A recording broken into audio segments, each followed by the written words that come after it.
Masih di Sapa Indonesia malam bersama saya Friska Clarissa. Setelah sekian lama menanti, Prabowo Subianto dan Megawati Soekarno Putri kembali bertemu di hadapan publik. Apakah makna pertemuan ini? Hari lahir Pancasila tahun Presiden Prabowo Subianto memperlihatkan keakraban dengan Presiden kelima RI yang juga Ketua Umum PDI Perjuangan Megawati Soekarno Putri saat peringatan Hari Lahir Pancasila Senin lalu. Ini merupakan pertemuan perdana keduanya di hadapan publik setelah terakhir mereka bertemu di 2019. Awal April 2025, sebetulnya kedua tokoh sempat bertemu di kediaman Megawati, tetapi pertemuan berlangsung 4 mata kala itu. Dalam peringatan Hari Pancasila, Prabowo dan Megawati juga sempat saling melempar canda. Hal ini nampak sebelum upacara dimulai, saat Presiden Prabowo, Wakil Presiden Gibran, Presiden kelima RI Megawati Soekarno Putri, dan Wakil Presiden ke-6 RI Tri Sutrisno berkumpul bersama di ruang tunggu. Usai pertemuan kedua tokoh, Wakil Ketua DPR sekaligus Ketua Harian DPP Partai Gerindra Sufmi Dasko Ahmad sowan ke kediaman Ketua Umum PDI Perjuangan Megawati Soekarno Putri. Ia mengaku menyampaikan pesan Prabowo Subianto kepada Megawati. Dasko bilang Megawati juga menitipkan pesan balik ke Presiden Prabowo namun tak mengungkap isi pesannya.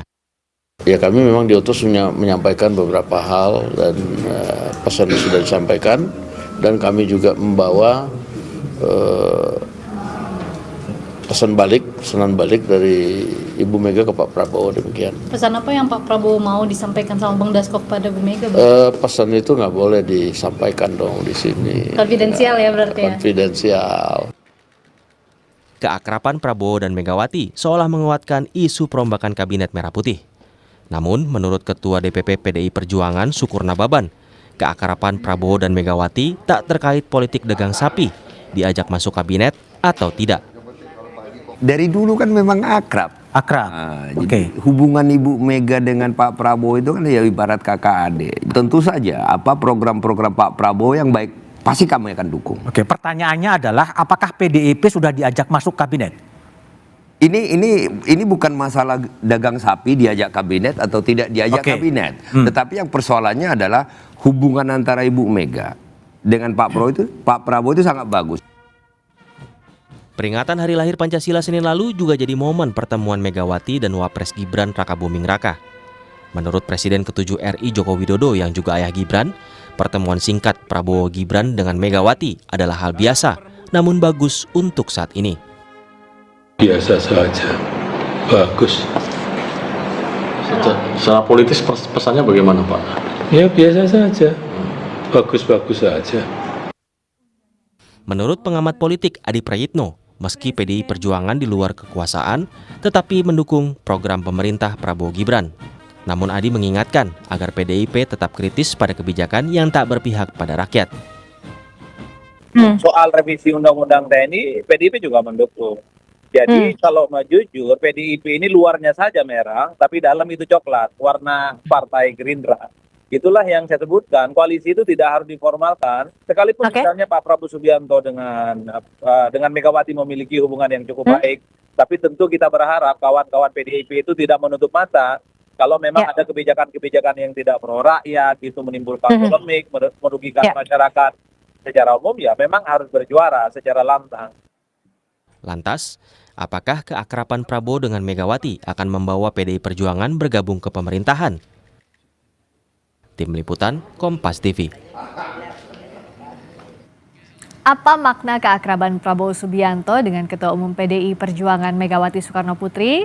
Terlebih, Ketua Harian DPP Gerindra Sufmi Dasko bilang Prabowo menitipkan pesan khusus ke Megawati. Kita bahas bersama Sekjen Partai Golkar Sarmuji, bergabung juga Sekjen Projo Handoko, dan Direktur Eksekutif Parameter Politik Indonesia Adi Praitno. Selamat malam, Mas Adi. Selamat malam, Bang Handoko, juga Pak Sarmuji. Maaf lahir batin, kayaknya udah pada makan gulai dan sate. Yang kurang nasi gorengnya Bu Mega, belum dicobain sama Pak Prabowo nih, belum kita lihat sampai hari ini. Nah, kalau Pak Sarmuji lihatnya, apa makna pertemuan Bu Mega dengan Pak Prabowo? Ini pertama kali di publik ya, meskipun sebelumnya sempat ada di Teguh Umar, tapi itu lebih ke private. Gimana Pak Sarmuji, Golkar menyambut ini? Ya, maknanya saya tidak bisa membaca makna yang lain selain bahwa persatuan Indonesia yang digagas oleh Pak Prabowo itu memang diimplementasikan sekurang-kurangnya dalam bentuk pertemuan-pertemuan dengan para tokoh termasuk dengan Ibu Megawati. Dan itu diawali pada saat hari lahir Pancasila. Memang momentumnya momentum yang pas, karena hampir selalu Ibu Megawati selalu hadir dalam peringatan hari lahir Pancasila 1 Juni. Jadi kalau kemarin Ibu Megawati nggak hadir, justru aneh. Kenapa kok nggak hadir? Padahal tahun-tahun sebelumnya selalu hadir, karena ini bukan saja menyangkut sesuatu yang penting bagi negara, tetapi bagi Ibu Megawati sendiri ini sesuatu yang punya ikatan historis, bahkan punya ikatan emosional hari lahir Pancasila. Jadi saya tidak heran kalau Ibu Megawati hadir lalu bercanda dengan Pak Prabowo, ya karena momentumnya pas banget. Apa gitu. Golkar lihat Justru ini kalau, ada momen ajakan juga secara tidak langsung pelan-pelan PDIP buat gabung ke koalisi? kalau ajakan ke koalisi yang tahu hanya Pak Prabowo ya, Pak Presiden, dan itu saya serahkan kepada Pak Presiden apakah Ibu Megawati bersama PDI Perjuangan diajak bergabung atau tidak. Itu wewenang sepenuhnya Presiden. Bagi kami baik-baik saja, bergabung baik, tidak bergabung juga tidak kurang baiknya.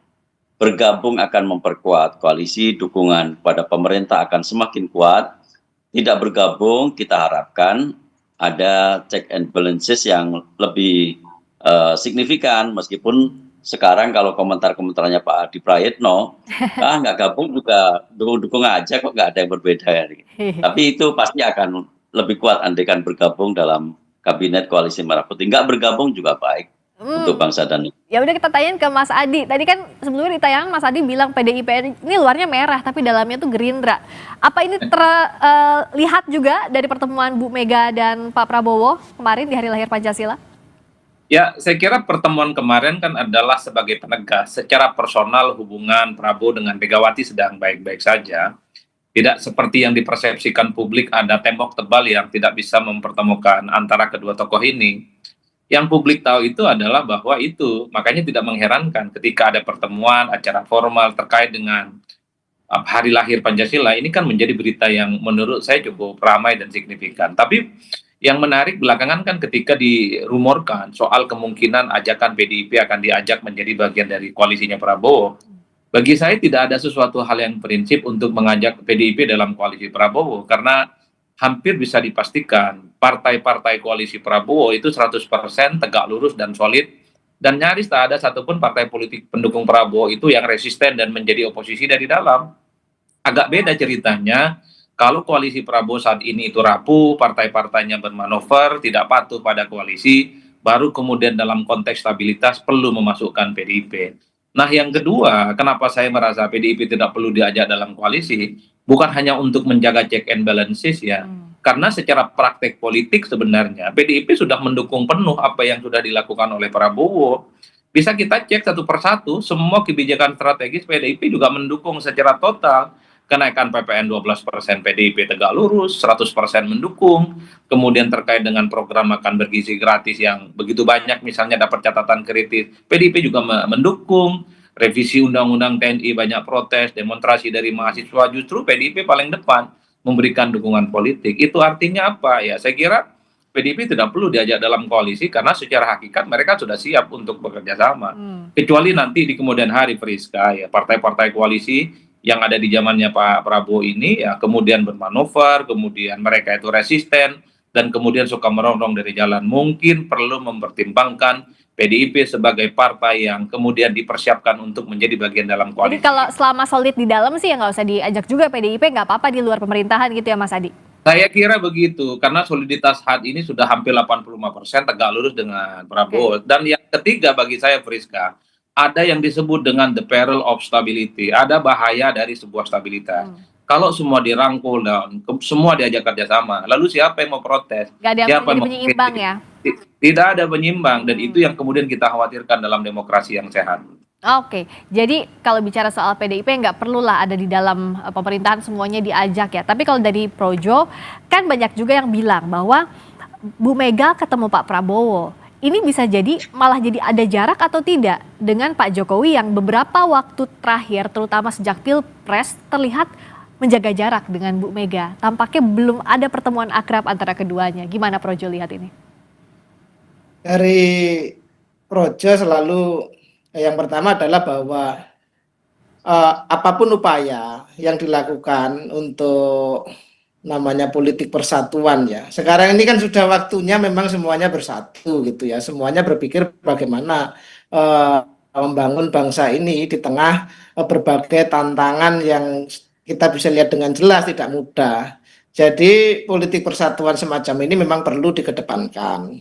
Yang kedua, ini juga menunjukkan bahwa seharusnya kita senang memiliki Presiden Pak Prabowo yang mampu berkomunikasi dengan baik ke semua pihak, termasuk pihak yang tanda kutip oposisi karena tidak ada di dalam koalisi pemerintahan. Ini juga sesuatu yang bagus karena kita sepinginnya semuanya berada dalam koridor yang sama dalam konteks persatuan. Nah, dalam urusan dengan Pak Jokowi gitu ya, sebenarnya nggak ada masalah karena Pak Jokowi juga tidak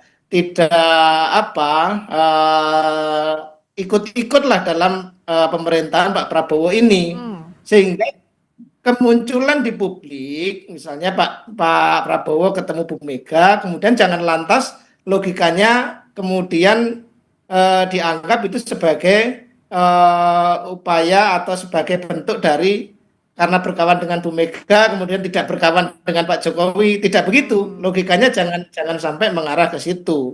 Nah, jadi ini bagus dalam konteks itu tadi membangun komunikasi politik, meskipun saya sangat setuju dengan apa yang disampaikan oleh Mas Adi Prayitno tadi, karena check and balances dalam demokrasi itu penting. Demi apa? Demi rakyat.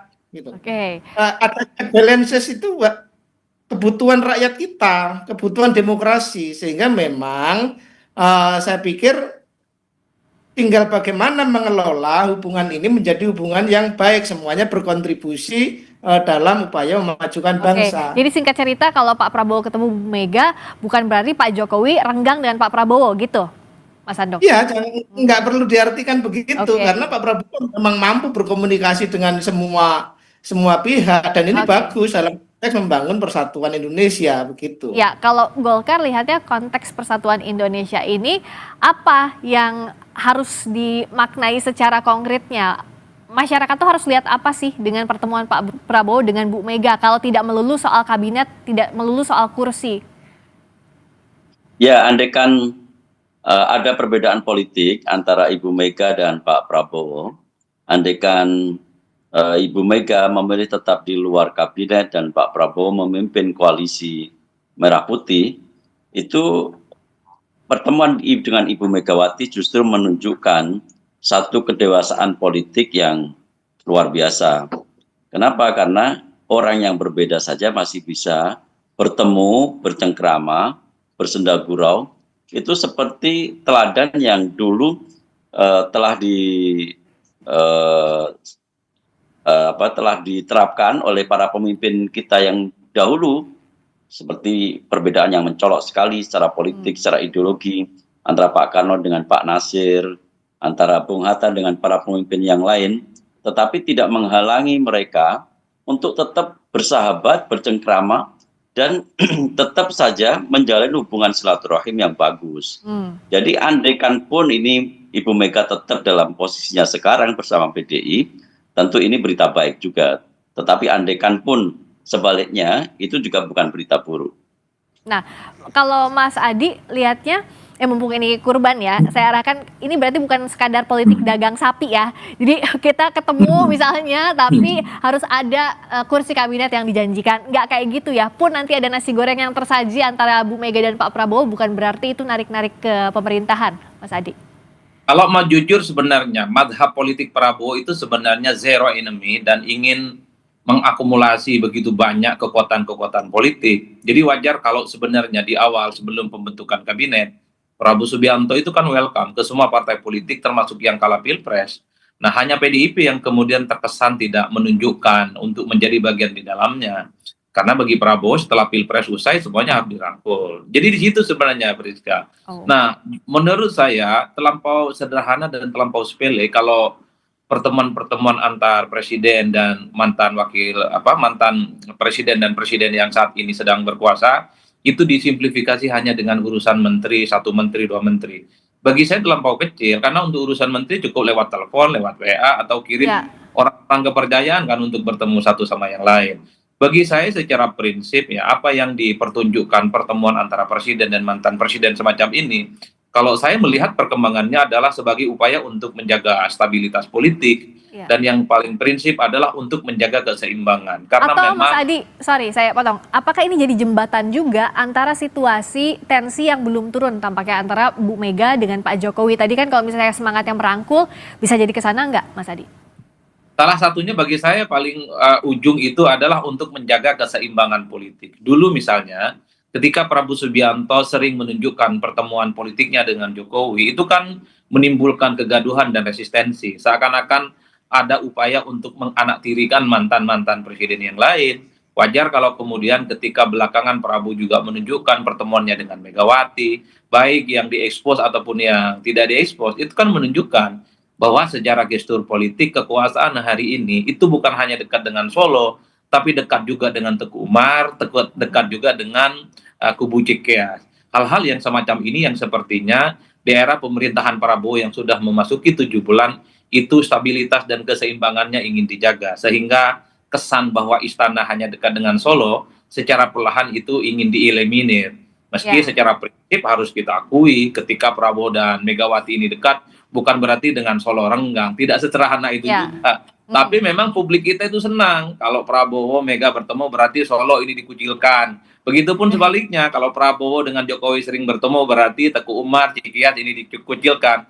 Pokoknya urusan ribut-meribut, publik kita ini suka, Friska. Tapi bagi saya, Prabowo itu paham betul bagaimana menjaga keseimbangan dengan mantan-mantan presiden terdahulu. Atau yang ditunggu kalau dari Mas Handoko, antara Istana, Solo, sama Teguh Umar bertemu? Ya kalau bisa, ya itu tadi kan konteksnya kan ini bagaimana bangsa ini bersatu. Ya kalau bisa ya semualah Pak mantan presiden, ada Pak SBY semuanya kan dirangkul begitu loh. Jadi saya pikir, maka saya setuju tadi konteksnya jangan ngelihat kalau misalnya saya berkawan dengan Pak Sarmuji, kalau saya dekat kemudian dianggap Mas Adi Prayitno tersisih, kan nggak begitu, ataupun sebaliknya. Itu yang ingin saya sampaikan dari awal. Dan saya yakin Pak Jokowi juga orang yang, bukan hanya Pak Jokowi, mereka semua ini mantan-mantan presiden kita ini kan sudah teruji betul kenegarawanannya. Mana yang ini urusannya konteksnya membangun bangsa ke depan, mana ini urusan kontes elektoral, itu pasti mereka juga sangat jago dalam menyikapinya gitu loh. Ya, jadi diharapkan urusan kebangsaan di atas soal politik praktis dan elektoral ya. Terima kasih Pak Sarmuji, terima kasih Mas Handoko, terima kasih Mas Adi Prayitno. Sampai ketemu lagi, maaf lahir batin, selamat malam. Ya, makasih Friska. Berikutnya saudara, kami kembali dengan sorotan lainnya. Greenpeace Indonesia mengkritik dampak